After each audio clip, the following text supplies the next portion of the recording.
Oh, hey there, darlings. I'm out here in the high tunnel harvesting some peppers. It has been a painfully hot day. Hateful, that's what I call it. It's been a hatefully hot day. I walked outside earlier today and I was like, ugh, this is offensive. So right now, the sun is starting to lower. The kids just finished up eating dinner and I decided I'd come out here for I've probably got about an hour or so, and I'm gonna harvest peppers. It's actually still a little too hot for me to be out in the sun, so the shade cloth is nice. I just picked all of the these peppers, I think it's Bacchino? I don't know. I wrote the name down wrong, and I was looking at it, I was like, I don't think that's right, on a video recently, and several of you commented recognizing them. And I have seen multiple little tiny peppers like this that are really, really hot, but these are not really hot. These are actually a little bit hot, but delightful. And I don't have a ton of them. I mean, this is all I got right now. Like, literally, maybe I could fill like a little half pint 4-ounce jar of these pickled, and I may just do that. I may make a quick pickle brine and pour it over these. I have a recipe for that on my blog. I will link. Anytime I don't have enough to make like a big batch to can of something, especially if it's just a small amount that I know we could get through relatively quickly, I'll just do a quick pickle, which is, I can't tell you off the top of my head what the ratio is. I don't want to risk getting it wrong. I have it written down on my website, and I always just double check myself before I use it. But when you make a quick pickle mix, it's essentially a brine that has, you know, some acid, salt, you can put sugar in it, and you can put other herbs and flavorings. I could put chopped up onions in these and garlic or whatever I wanted to do. I can make it more sweet if I wanted to. Obviously, if you're going to make a lot of something, you want to be able to can it, because you don't necessarily want to make 3 gallons of salsa and keep it all in your refrigerator, because refrigerator space is at premium. But if you're only making 1 jar, you don't necessarily need to can it if it's something you're going to eat soon. So that's where I go to for quick pickles, and I think I may do some sort of quick pickled mix for these delicious little peppers. I'm going to try to stick to harvesting not spicy peppers today, and most of my, oh wow, this lemon basil smells like happiness. It smells so good. Okay, distraction. Lemon basil really does. It smells like lemon head candy. If you make basil tea with lemon basil and then you add the honey to it and the lemon juice, it reminds me of lemon heads. Is the flavor it has. I digress. My peppers are marked. Not all of them have turned out to be what they're supposed to be this year, but I'm going to try, as far as the markings go and what I can recognize, to harvest only peppers that are not spicy right now. I'm going to cut them up, and I'm going to do a batch of freeze drying with these peppers. Maybe do some quick pickling. I don't know. I don't plan on canning a lot of peppers this year, simply because I canned a whole lot last year, a whole lot, and I still have some of those. So I'm going to can a little bit, but not a ton. Mostly I'm thinking freeze drying, dehydrating, and fermenting, but I'm planning on trying to keep the spiciness separate. This one is called Mariachi. It says 600 Scoville, so that's a little bit of heat, not a whole lot.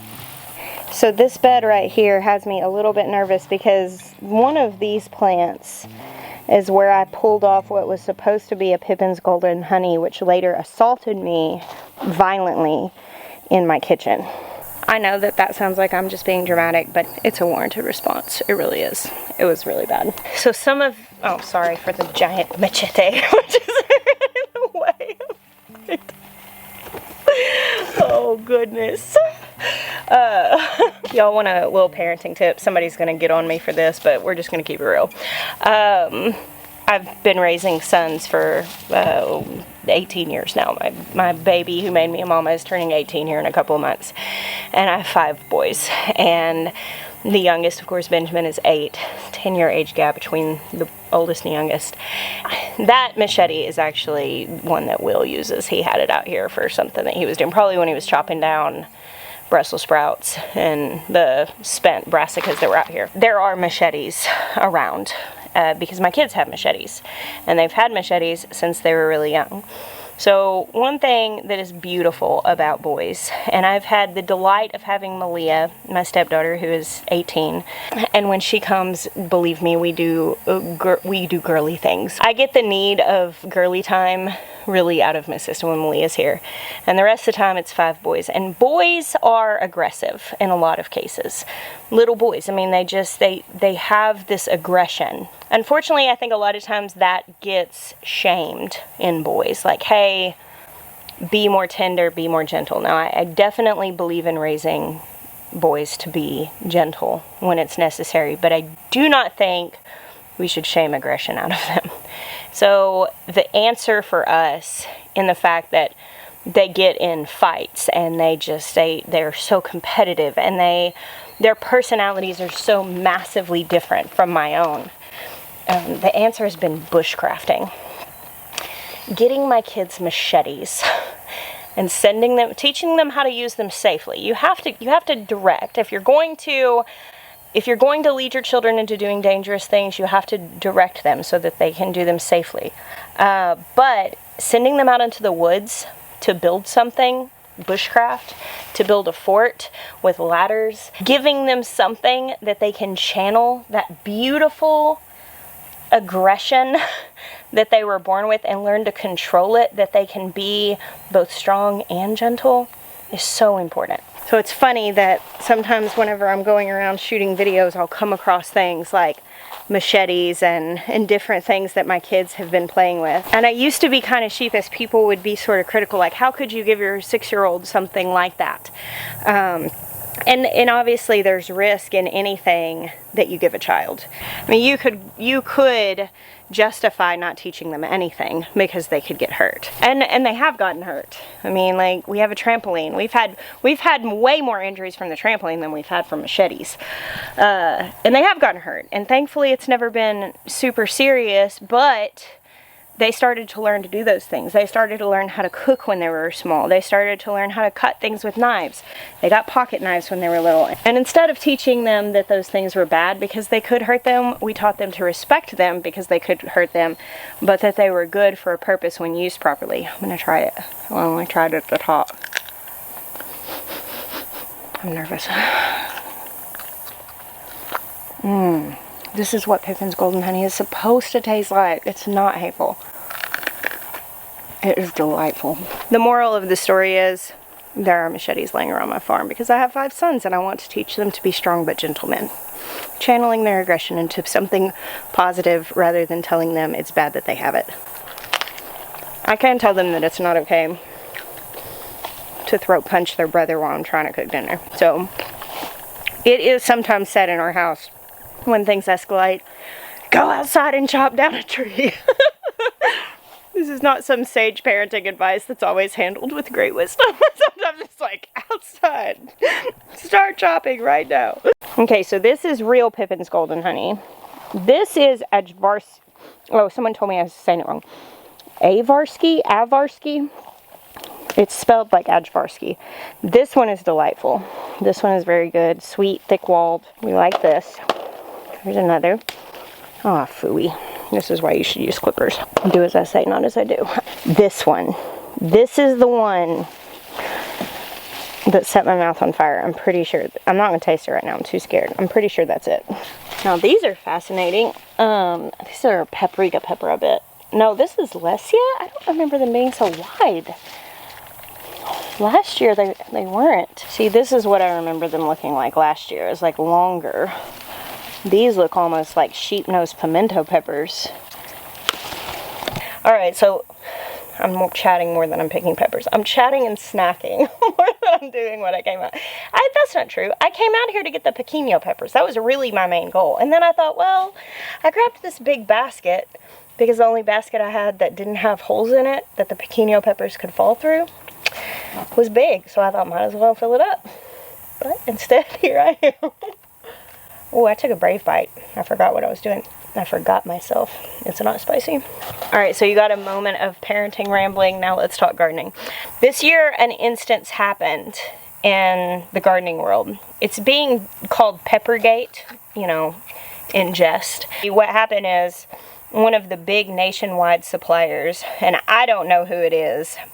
Not anybody that I talk about that's like an heirloom seed provider or anything. I'm talking like one of the big mamma jammas, like that provides the seeds for the people who grow all the plants that you get at like Home Depot. They had some sort of mix-up, and essentially a bunch of people who thought they were growing jalapenos actually got banana peppers, was like the big mix-up. And apparently there were a couple others, but the banana peppers in place of jalapenos was like the really big one, which makes sense because a jalapeno is probably the most commonly grown pepper in a home garden. I mean, I know tons of people that they don't like garden big, they just grow tomatoes and jalapenos to make their salsa every summer. It's just, that's one of the common ones. But there was a big mix-up with seed suppliers, and I don't know what happened there. I don't know why that happened. I don't even know who it was that caused that. I've had several people message me lately, you know, now that we're in the thick of the year, being like, hey, somebody commented this morning, my Kajari melons are growing and they're marked like Kajari melons, but they're long and thin. One year I had Kajari melons, but the inside was green. People send me pictures of like, this is supposed to be a butternut squash, but it's like round or whatever. So if you buy a seed package and it says one variety on there, you grow it out and it turns out to be something different. Either it's obviously partially the variety you bought, like the markings of a Kajari melon on an elongated fruit, or the wrong flesh color, or you were trying to grow a pepper that was supposed to be sweet and it turned out hot, but it looks like the pepper you're trying to grow. That's probably a cross-pollination thing that's happened. Now sometimes there's something like Peppergate where there's like a big mix-up, like somebody labeled something wrong on a really big level. There was like a really big mix-up of a bunch of seeds being started and labeled as jalapenos when they were in fact banana peppers. And that happens with small seed companies sometimes too. Sometimes I had one year that I had ordered some seeds from an obscure company that I don't even know if they're still in business, but that year I had so many mix matches in my garden that weren't right. But even with very reputable seed companies, that still happens occasionally, because for the most part, seed companies are not growing all their own seeds. They may grow some, like Baker Creek, for instance, one of the biggest heirloom seed companies that many people know of. They grow a lot of their own seeds, but they have people that grow for them. And the thing is that, let's say I want to grow for a seed company, and they may say, you know, Jess, here's this particular pepper seed. And maybe I follow all the rules. I only plant that one pepper to eliminate any cross-pollination. But what if there's a neighbor that has peppers growing and, you know, bees carry the pollen over? It's very unlikely in something like that, but it can happen. Or what if a person thinks, okay, I've got enough space, but they don't? Or what if a grower says to the seed company, yeah, I'll follow the rules, but then they don't follow the rules and they turn their seeds in and they're cross-pollinated. It's disappointing, to be sure, to grow something all year expecting a certain result and then get a different result. Like, nobody likes that. But for the most part, you still get food. So it's not a matter, like the long Kajari melon may be desirable. Somebody may grow something that was a cross-pollination and like it. And what you do, if you want to save seeds for something, you just save it, and then you grow 5 plants next year, and then the plant that has the fruit you like the most, you save those seeds. And after you do that, I think it takes like 7 or 8 generations of growing something out. It'll be stable. And it's no longer going to be hybridized at that point. It's not going to be such a mixed bag of genetics. It's going to be where you can save the seeds from the plant and for the most part get a plant that looks like the parent plant. All of that to say, the one area where if I were going to be saving seeds that I would actually really put some caution in to keep them from crossing would obviously be when it comes to peppers. Because if you have your lovely Pippin's Golden Honey that are supposed to be sweet and delightful, and they end up cross-pollinating with something hot, you end up with something that you can't use as you intended. So like one of these Pippin's Golden Honey plants, it looks just like the rest, but it is a wolf in sheep's clothing. And unfortunately, that probably happened because of cross-pollination happening at the seed grower. It's really not the seed company's fault. Now, if you get something that is cross-pollinated and you want to, I don't think it hurts to let a seed company know, hey, I got these seeds from you, they grew out and they were something different. You know, I think most companies want feedback, especially if they're buying a product from a grower, to make sure that it's what they intend. That way, if they get 100 complaints about something, they know that grower might not be following the rules. But we all have to have grace for the fact that this is gardening, and this stuff just happens in gardening. Thankfully, this Leesville pepper turned out well. Some of them are shaped a little different. That could be normal. That could be part of the variety. It could be that there was a little bit of cross-pollination. I don't know. The variety in things and the fact that it's not all guaranteed to be a certain kind of way makes it fun for me. I love the surprise in the garden. Less when it's a really hot pepper, when I'm expecting something that has honey in the name. But overall, I mean, I still enjoy the process. Alright, I grabbed some clippers so that I don't rip these plants to shreds trying to pick these thick-walled peppers. I mean thick-stemmed, not thick-walled. They are thick-walled, but it's the thick stems that make just ripping them off the plant difficult. So one thing you can do with sweet peppers is sear them in a pan. Like what I'll do is take the top off, cut them open and like lay them flat, get the seeds out, and then get a hot cast iron pan and lay them in there and just like kind of blister one side of them. Flip them over, you can blister both sides, it doesn't matter. And then pack them in a jar and put oil over them. And then you can, I just store it in the fridge. Now if you're using, most oils are going to solidify in the fridge. You can leave it on the counter. I mean, I will leave it on the counter some. A lot of times it gets left on the counter overnight, but it's just going to last longer in the fridge.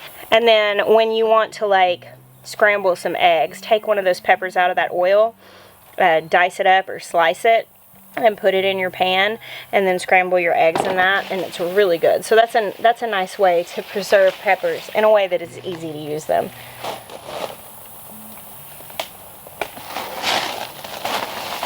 The issue I have with a lot of like preservation recipes is I just don't want to eat that much pickled food. Literally in my hand. Do you ever just like talk to yourself like, pull it together, woman? These are Marconi red peppers, by the way, and they are so wonderful. Very thick, very sweet, flavorful.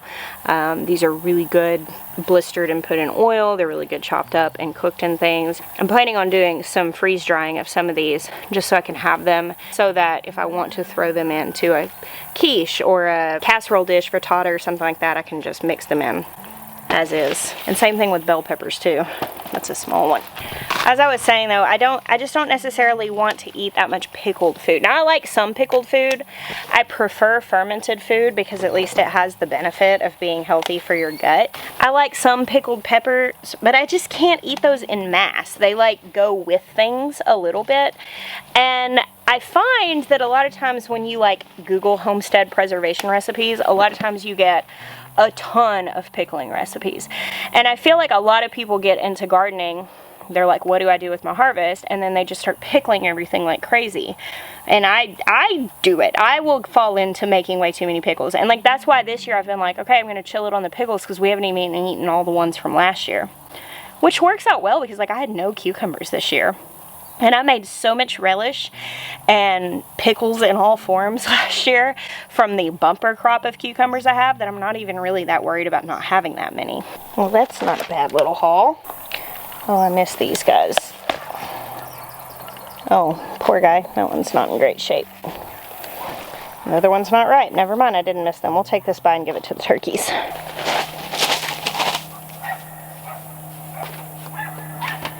The sun literally just, oh no, it didn't get down below the trees. A cloud came over.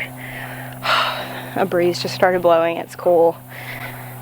And goodness, it is hot. But man, this is my favorite place in the garden this year, right here. This actually turned out being my favorite area this year. The jungle, as we call it, has been Will's favorite area. So if you haven't been watching this year, I would say about or over half of what's currently growing in this garden right now volunteered, meaning it grew from seeds that either fell last year or were planted by birds, or some of this we planted, like we planted these cowpeas, this okra right here in the middle, but a lot of the flowers, the holy basil, some of the other stuff was volunteered also. All this celosia volunteered, and now that I'm letting all this go to seed, gosh, I'll probably have it here until the end of time.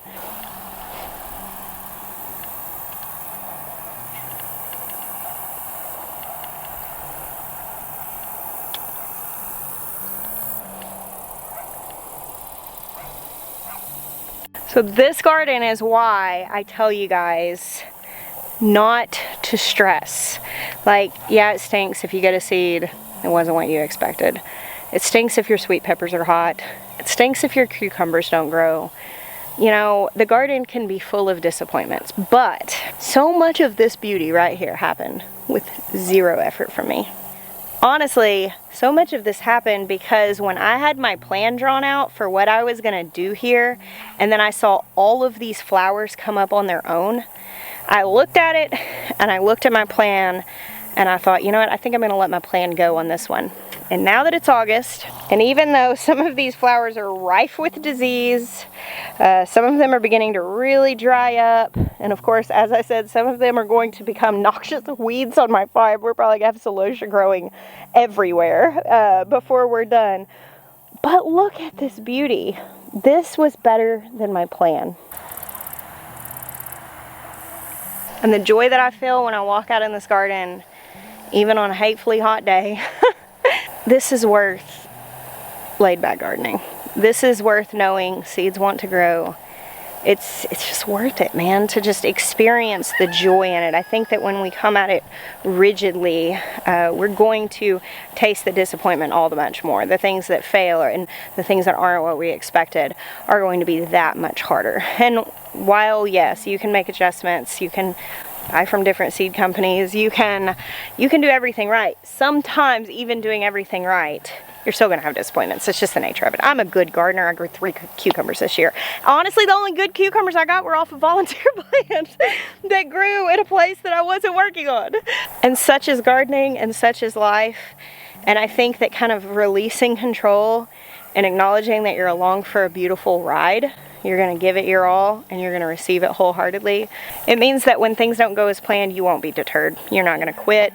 You're not gonna give up. You're not gonna be terribly discouraged. And ultimately, your enjoyment of the garden isn't gonna be robbed. I know that I've had many disappointments in the garden, but I've had so much more joy. Thank you guys for hanging out with me today and all the days that you do. I bless you. Until next time.